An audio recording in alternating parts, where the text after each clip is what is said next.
501. 501. Well, good evening, church. And thank you for giving me permission to preach till midnight. I really appreciate that. We're just going to make it easier. Let's see, the Patriots are going to win 24-16. So that's, I know you didn't want to hear that.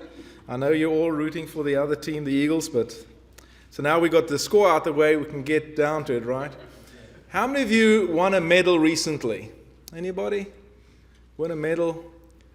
I saw Olivia won a medal, some scholastic thing, Olivia Reynolds, so that was really neat. We like to win things, and by the end of today, there will be a team that would have won something, and they're going to be very happy about that. And we think about some of the big things that you can win: Olympic gold medal, Grammy, Academy Award, Nobel Prize. But then there's also the Summit Super Bowl. You can win that one. And that's the one we want to talk about. I don't think there's a more prestigious award that you can win than the one we'll talk about today. It's a real simple lesson. If you have your Bibles, if you'd open to Hebrews chapter 12. Hebrews chapter 12. We'll look at just a few verses. Hebrews chapter 12, verses 22, 23, 24. What you see, in order for us to participate in the Summit Super Bowl, we need to have a crowd. We need to have players, and we need to have a ref, right? And just to make it interesting, because of time, we're going to squish the last one. We're going to put our hero, our quarterback, and the ref. We're going to make it the same person. So we'll save some time on that one. So when we look at the crowd, the first thing that we want to see, it's verse 22, Hebrews 12, verse 22. But you have come to Mount Zion. This is obviously Jerusalem, but in this case, it's a spiritual Mount Zion. You literally, as a crowd, you've come to the spiritual Mount Zion and to the city of the living God, the heavenly Jerusalem, and to innumerable angels in festal gatherings. So what do you think it sounds like when you have innumerable angels? You come to this huge arena. Today in the Super Bowl, there'll be some people sitting on very uncomfortable chairs and nosebleed seats and all over the place. And they're going to be very happy. And at the smallest little thing, they're going to cheer. Do you think that'll compare to the innumerable angels in festal gatherings? You see, right now, we know that if we have a baptism, they all are focused here, right? And they go crazy. But same thing happens when we have worship service every Sunday. When we commune with the Father, when we commune with the Son, we are in this heavenly environment.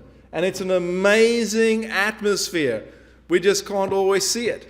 How many of you can remember the last time you went to a lectureship and there was over 1,000 people, or we have a few challenges that the youth go to, and how many kids are all in there? What's the singing like? What's the atmosphere like? Amazing, somebody just said. Amazing. And because it's got to do with God, we can say, awesome. Just unbelievable. You can't describe that. You can't wait to go back. And so the first thing we need is this crowd. When you come to the church and you think, what is the advantage of coming together as a church? Immediately you say, well, there's a sense of community. There's a sense of support. There's a group of people when we are happy, we can share good news with. When we're sad, we've got people we can cry with. And obviously there's thousands of angels in joyful assembly with us. You know, you can also think about the crowd like this. When you've run a marathon, you're probably pretty tired towards the end of the marathon, right? And I don't know if you've seen people coming at the end of the marathons races. They come to the finishing line, they just dragging themselves. Some of them are crawling over the line until family members spot them and they call their name. And then what happens? They perk up and it's like they're running the 100-meter dash. Well, that's what it's like when we have a Super Bowl Sunday, when we have a crowd here. It's always here. You might look at this congregation. We might have been a congregation that only had 10 people here tonight. But spiritually, we're part of a whole big congregation. We're part of every single Christian getting together. You know how incredible that is? Tomorrow, if your friends, let's say 4 or 5 of your friends that you mix with tomorrow, had to ask you, what were you doing at almost 25 past 6 yesterday, yesterday evening? And you say to them, well, I was sitting in church. What are their reactions going to be? You know, you nuts! Don't you know what was going on yesterday? But you know what's going on. There was something more incredible than you can ever put into words going on. That's why you're here. No competition. It's an easy choice. Well, we also need players. We need a crowd and we need players. Now, when it comes to the players, the crowd is the church. The players is us as individual members of the church. We're not here where you have a person over there that's got a fancy title and he'll do everything. No, that's not how we work. We work as, how many saints do we have present here today? Anybody want to volunteer to be a saint? We're all saints. Don't have to wait and be canonized, after your death. We're all saints. How many priests do we have here? Do we have any of the royal priesthood here? We're all here. We all participate in some way. And so we look at this and we say, okay, let's look at what does it mean to be in the game as a player? So I want you to think in your life, where are you really taxed? In what area of your life do you feel like, I want to give up? This is just too much for me. Is there area of your life that you feel like that? You want to give up? It's just too hard? I don't know. Helen, I won't tell the church what you do on Thursday. But how many years have you been doing that? Every Thursday morning, Helen is doing something quite amazing. She's been doing it for a long time. I wonder if she ever feels like, it's in a place where nobody will ever know what she's doing, serving in a wonderful way. I wonder if she ever feels like, I want to give up. I don't think so. No. But, Christian life can get hard. It can get boring. It can be monotonous. It can be routine. And sometimes you might want to have some excitement. And excitement belongs not to things we love. Excitement belongs to things we lust. Not this is beautiful, this is normal, this is holy, and it can be, and sometimes you might want to give up, especially when you see some things that other churches are doing that's more entertaining and it's more catered for how you feel and things like that, where this is just us saying, God, we're not here for us, we're here for you. So look what it says about the players. And to the assembly of the firstborn who are enrolled. See, there's a record book kept. Just like there's a record book kept tonight of the game. Every little thing is going to be recorded. Well, I think the record book we're talking about now is a little bit more detailed. God knows every single thought you've ever had, every tear you've ever shed. He's aware of those things. And to the assembly of the firstborn, that is the church of Christ. And to the assembly of the firstborn who are enrolled in heaven, and to God, the judge of all, and to the spirits of the righteous made perfect. Made perfect.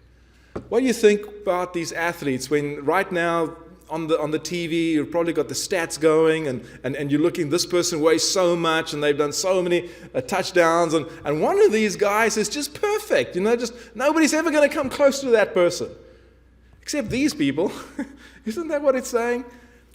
And to the spirits of the righteous made perfect. That's you. You've been made perfect. You are the assembly of the firstborn. You are enrolled in heaven. The record books are there and you there. And it's just amazing. And so let's address this giving up story. Because that's what makes the difference between the team that's going to win tonight and the team that's going to lose. It's the team that's not going to give up. Not even a second. If you give up just a split second of focus, of concentration tonight, your team's not winning. So this is what we have.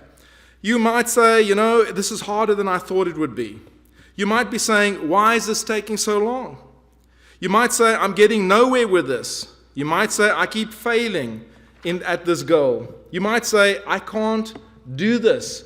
You might say, what was I thinking? And I'm saying, never give up, not even for a split second. So here's a few things that you can put in and just take one or two of these things that might work for you.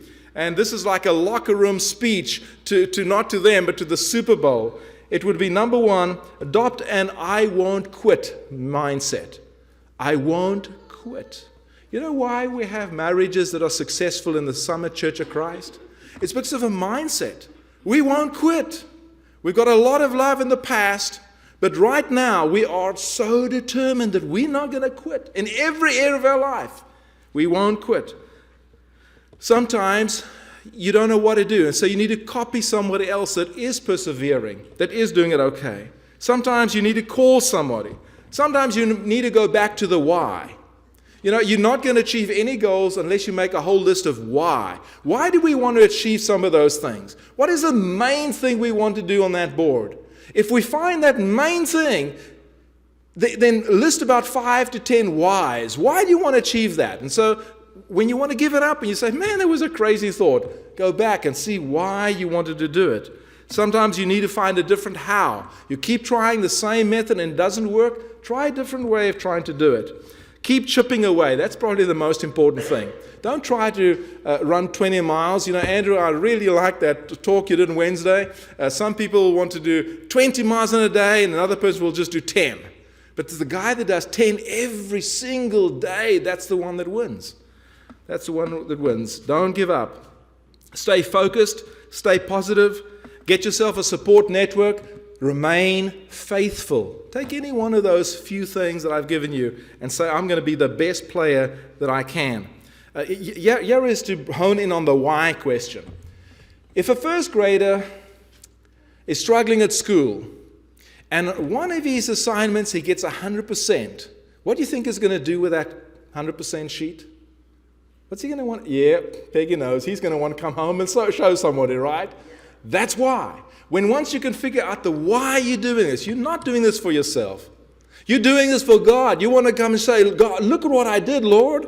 Then things seem to work out. Well, the last thing we need is the ref/euro, just to be able to see if we can make it before 6:30. I don't think we're going to, but we'll try. We need a ref. Okay. Sorry, I repent already. We're not making it by 6:30. Verse 24. And to Jesus, the mediator. There he is. He's the ref, but he's also the hero. He's also the quarterback. And to Jesus, and we'll see just now why he's the hero. And to Jesus, the mediator of a new covenant, and to the sprinkled blood that speaks better than the word, speaks a better word than the blood of Abel. The blood of Abel stood just for condemnation. His blood stands for salvation as well. That's why he's the hero in this story as well. So Jesus is the one that we want to look at. We don't know when the game is going to end tonight, but I know there's so many minutes and then the time's going to run out. And you can pretty much look at it and then judge more or less. With the game that we're in, the Summit Super Bowl game, you don't know when the time's running out. You just know that it can happen at any second. It could happen before 7 o'clock tonight. You just have no idea. And so we have to always be ready. And so what you need to do is make sure that Jesus is your hero. Play the game as if Jesus was playing through you. The best thing I can ask you is, if Jesus was walking in your shoes, what 2 things would he start doing? What 2 things would he stop doing right now to be a better player at this? Some things you can consider is stop ignoring evil, encounter it. Stop overthinking things you need to handle. Just respond. And I'm really bad at that. If I don't really want to do something, I procrastinate. Not very good in some important areas of my life. Stop complaining because you have a lack of resources or circumstances which need to be different, or you don't have enough experience. You just have to realize that you need to do it. And so the last thing I want to say is, what is the right thing to do right now? What is the right thing for you to do right now? If you're in the game and everybody's depending on you, what should you do right now in this moment? I heard a story, it was on Facebook this afternoon. It was about the tomato family. They really wanted to win, but the youngster was lagging, so the dad slapped him on the back and said, catch up. You get that? Catch up. Okay. Folks, we're in a bit of a more serious game than what we make out, but we do have fun with it. We want to make it lighthearted, but the results of not understanding what I talked about tonight can have eternal consequences. We're in a game. We've got the crowd here. We've got the players. We've got the ref, the hero, who's also the judge, with us today. If there's anything you need to change in your life, if you need to be baptized today, to die with Christ, to be buried with Christ, to resurrect, to walk in a new life, if you need to come forward for the prayers of church because you really need that